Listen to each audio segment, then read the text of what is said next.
সংবাদে স্বাগত জানাচ্ছি নাবিলা ফেরদৌস। শুরুতে গার্ডিয়ান লাইফ ইন্স্যুরেন্স সংবাদ শিরোনাম।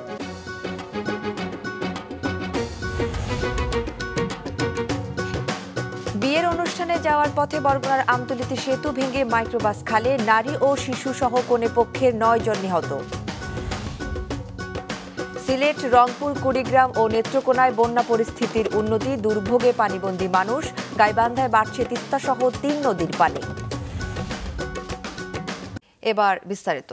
বরগুনার আমতলীতে সেতু ভেঙে একটি মাইক্রোবাস খালে পড়ে গিয়ে নিহত হয়েছেন নারী ও শিশুসহ অন্তত 9 জন। দুপুরে মাদারীপুরের শিবচর থেকে মাইক্রোবাসে করে বরগুনার আমতলীতে বিয়ের অনুষ্ঠানে যাওয়ার পথে চাওড়া ইউনিয়নের কাউনিয়া এলাকায় সেতু ভেঙে পড়লে মাইক্রোবাসটি খালে পড়ে যায়। এ সময় স্থানীয়দের সহায়তায় খাল থেকে 7 জন নারী ও 2 জন শিশুর মরদেহ উদ্ধার করে ফায়ার সার্ভিস কর্মীরা। নিহতরা সবাই কনে পক্ষের লোক। গুরুতর আহত মাইক্রোবাস চালককে উদ্ধার করে ভর্তি করা হয়েছে স্থানীয় হাসপাতালে। দুর্ঘটনায় কয়েকজন নিখোঁজ রয়েছে বলে ধারণা করা হচ্ছে। এজন্য পানি ভর্তি খালে উদ্ধার কাজ চলমান রয়েছে। সিলেট, রংপুর, কুড়িগ্রাম ও নেত্রকোনায় নদীর পানি কিছুটা কমায় সার্বিক বন্যা পরিস্থিতির উন্নতি হয়েছে। সিলেটে মানুষ আশ্রয় কেন্দ্র ছেড়ে বসত ভিটায় ফিরছে, তবে দুর্ভোগে রয়েছেন পানিবন্দী মানুষ। অন্যদিকে গাইবান্ধায় তিস্তা, ব্রহ্মপুত্র ও করতোয়া নদীর পানি আশঙ্কাজনকভাবে বাড়ছে। ডেস্ক রিপোর্টে বিস্তারিত। এ চিত্র সিলেট নগরীর বিভিন্ন সড়কের। অনেক স্থানে জমে আছে পানি। সিলেট ও সুনামগঞ্জে গত 2 দিন বৃষ্টি না হওয়ায় পানি অনেকটা কমেছে। পানি উন্নয়ন বোর্ড জানিয়েছে, সুরমা নদীর পানি সিলেট পয়েন্টে বিপদসীমার 6 সেন্টিমিটার নিচ দিয়ে প্রবাহিত হচ্ছে। তবে সুরমা ও কুশিয়ারার পানি বাকি 4 পয়েন্টে বিপদসীমার উপর দিয়ে বইছে। পানি কমায় সিলেটের কোনো কোনো আশ্রয় কেন্দ্র থেকে বসত ভিটায় ফিরেছে মানুষ।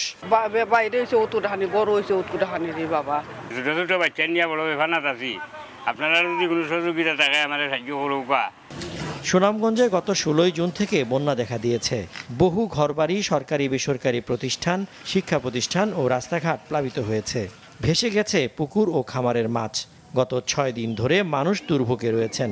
এখনও জেলা সদরের সঙ্গে তাহিরপুর, ছাতক ও দোয়ারা বাজার উপজেলায় সরাসরি যান চলাচল বন্ধ রয়েছে। বাড়িতেও যাইতে পারি না, বুঝলি, পানির লাগি। মানে বাড়িতেও তুই আইলাম, বুঝলি, এটার কোনো নিরাপত্তা নাই। নেত্রকোনায় বন্যা পরিস্থিতির কিছুটা উন্নতি হলেও কমেনি দুর্ভোগ। জেলা পানি উন্নয়ন বোর্ডের তথ্যানুযায়ী উবদাখালী নদীর পানি কলমাকান্দা পয়েন্টে এখনও বিপদসীমার 39 সেন্টিমিটার উপর দিয়ে বইছে। কলমাকান্দার 8টি ইউনিয়ন সহ বারহাট্টা ও নেত্রকোনা সদর এবং খালিয়াজুড়ি উপজেলার বেশ কয়েকটি ইউনিয়নের প্রায় 120টি গ্রামের নিচু এলাকা প্লাবিত হয়েছে। এখনও প্রায় 15,000 মানুষ পানিবন্দী রয়েছেন। পানি একটু একটু হালকা নামতেছে, অনেক ঝুঁকিপূর্ণ আছে, সাপ বিচ্ছুর ভয়ঙ্কর আছে। আমরা তো রান্নাবান্না করতে পারতেছি না, আমরা চলাফেরা করতে পারতেছি না।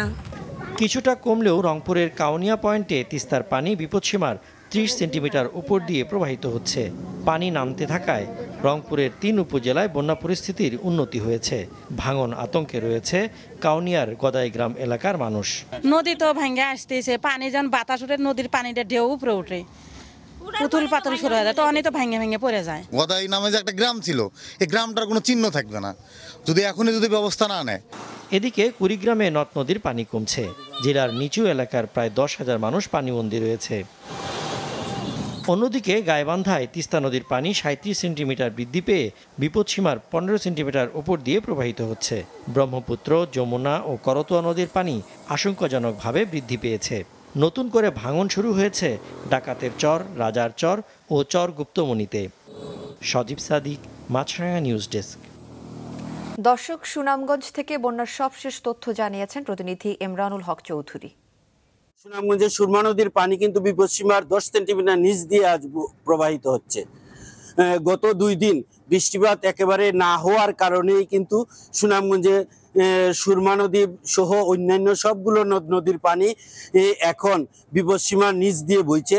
তো আসার কথা হচ্ছে যে পানি কমছে, কিন্তু যারা বানবাসী মানুষ তাদের সাথে আমরা কথা বলে যেমনটি জানতে পেরেছি, তাদের যে বাড়িঘর রয়েছে সেই বাড়িঘরে এখনো অনেকের বাড়িতে পানি রয়েছে। কারো বাড়ি থেকে পানি নেমে গেলেও সেই বাড়িটি ঢেউয়ে এবং নদীর তুরে ভেঙে গেছে।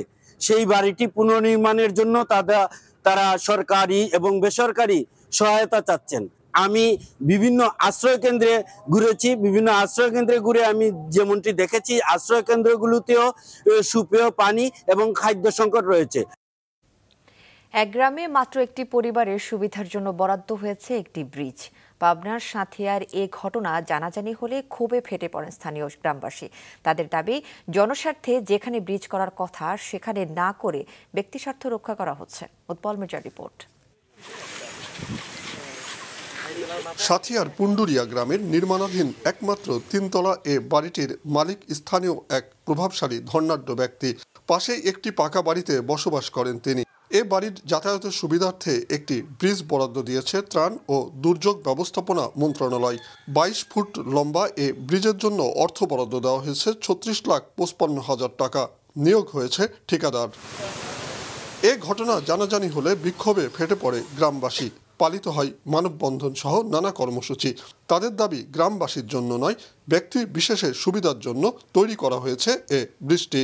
3 তলা বিল্ডিং করতেছে, সে ঢাকাতে চাকরি করে, সে ক্ষমতার ব্যবহারে সে ব্রিজটা করতে যাচ্ছে জোরপূর্বক। যে ব্যক্তিটা এই ব্রিজটা আনছে তার নিজের স্বার্থের জন্য, বুঝছেন? তা আমরা ব্রিজ চাই না, আমরা চাই শুধু রাস্তা। আমরা মনে করি সে ব্যক্তি স্বার্থেই আমাদের জায়গার উপর দিয়ে রাস্তা করে সে ব্রিজটা জোর করেই করবে। গ্রামবাসীরা অভিযোগ করেন, কৃষি পণ্য বিপণনের সুবিধার্থে যেখানে ব্রিজ করা প্রয়োজন সেখানে ব্রিজ হচ্ছে না। মূল রাস্তা পাকা এবং সেখানে ব্রিজের জন্য দীর্ঘদিন ধরে আন্দোলন করছেন তারা।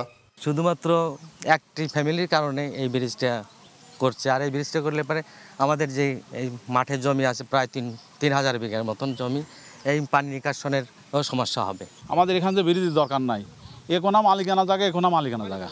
আর আমাদের ব্রিজ হলে পারে নৌকা নিয়ে যাওয়ার অসুবিধা হবে। এই 40 ফিট ব্রিজের আমার এখানে কোনোই প্রয়োজন নেই। ব্যক্তি স্বাধীনতার জন্য তো সরকার মালিকানাভাবে একজনকে এইভাবে দেওয়া আমি মনে করি না। কাজ তদারকির দায়িত্বে থাকা উপজেলা প্রকল্প বাস্তবায়ন কর্মকর্তা জানান, কাজটি বাতিল করার ক্ষমতা তাদের নেই। তবে স্থানীয়দের সাথে আলোচনা করেই সংকট নিরসনের চেষ্টা করা হবে। এখানে যে ঝামেলা বাড়ছে এটা দেখার জন্য আমরা আসছি যে এদের সমস্যাটা কি, সমস্যার সমাধান করে আমরা কাজ করব। কারো সমস্যা রেখে কাজ করব না, যেটা যৌক্তিক হবে আমরা সেটাই করব, এর বাইরে আমরা কোনো কাজ করব না।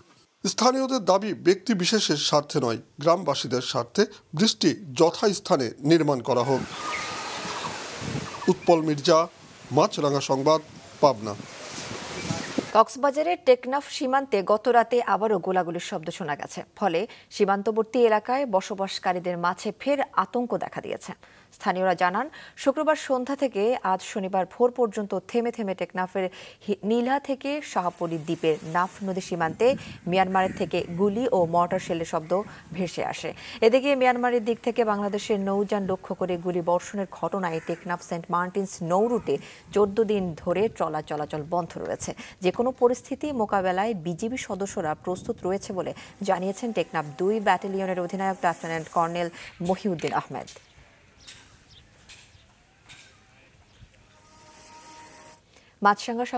মাছরাঙা দেশের সংবাদ শেষ করার আগে গার্ডিয়ান লাইফ ইন্স্যুরেন্স সংবাদ শিরোনামগুলো আরও একবার।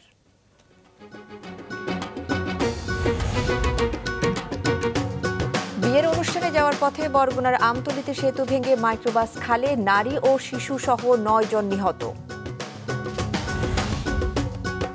সিলেট, রংপুর, কুড়িগ্রাম ও নেত্রকোনায় বন্যা পরিস্থিতির উন্নতি, দুর্ভোগে পানিবন্দী মানুষ, গাইবান্ধায় বাড়ছে তিস্তা সহ 3 নদীর পানি। এ ছিল এখনকার মতো। ফেসবুকে আপডেট পেতে ভিজিট করুন মাছরাঙা টেলিভিশনের পেজে। ইউটিউব চ্যানেলেও দেখতে পারেন আমাদের সংবাদ প্রতিবেদন ও অনুষ্ঠান।